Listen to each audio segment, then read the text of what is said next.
झारखंड के कृषि एवं पशुपालन मंत्री दीपिका सिंह पांडे ने बीजेपी पर गंभीर आरोप लगाते हुए कहा कि पार्टी जम्मू कश्मीर में कुछ कहती है और झारखंड में कुछ और आकर कहती है।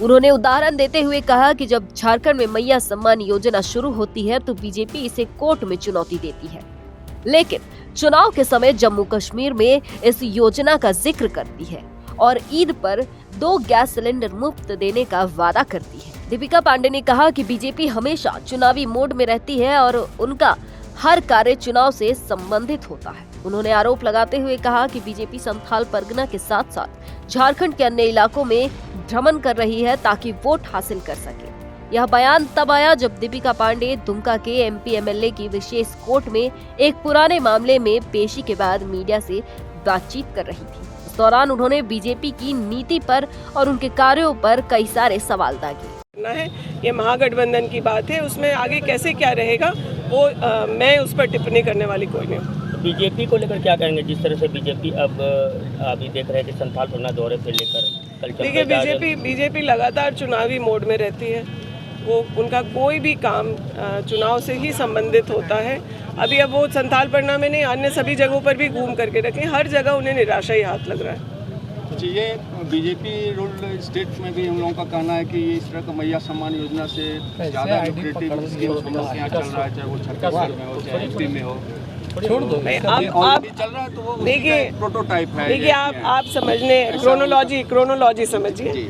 झारखंड में मैया सम्मान यात्रा योजना शुरू होती है तो बीजेपी वाले कोर्ट में केस कराते हैं, लेकिन जम्मू कश्मीर में जब जाकर के वोट मांगना होता है तो वहाँ जाकर के माँ सम्मान योजना की घोषणा करते हैं या फिर ये बोलते हैं कि हम 2 सिलेंडर मुफ्त देंगे और वो भी ईद में देंगे।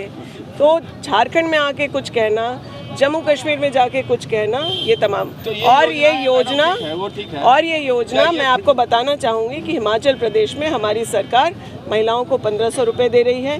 कर्नाटका में भी महालक्ष्मी योजना जो इस प्रकार से, उसमें कांग्रेस की सरकार वहाँ जो है वो 2000 रुपये दे रही है। और झारखंड में भी मुझे पूरा भरोसा है कि जो न्यायालय से लड़ करके हम लोग 1,36,000 करोड़ जो केंद्र पर बकाया है, जब वो ले करके आएंगे तो इसकी राशि को भी दुगनी करेंगे। अच्छा, ये एक बात ये है कि इसमें इस तरह का फ्री बीज अगर बांटे जाएंगे तो आखिर एक्सचेकर पर क्या उसका दबाव पड़ेगा? और नहीं, आप उसे फ्री बीज कैसे मानते हैं? जिन महिलाओं को यह पैसा मिल रहा है, आप देखिए तमाम वो महिलाएं घरेलू हैं, वो अपने घरों में अपने बच्चे, परिवार, बुजुर्गों की देखरेख करती हैं। शिक्षित होने के बावजूद वो अपना घर संभालने का काम कर रही हैं। ज़्यादातर वैसी महिलाएं हैं।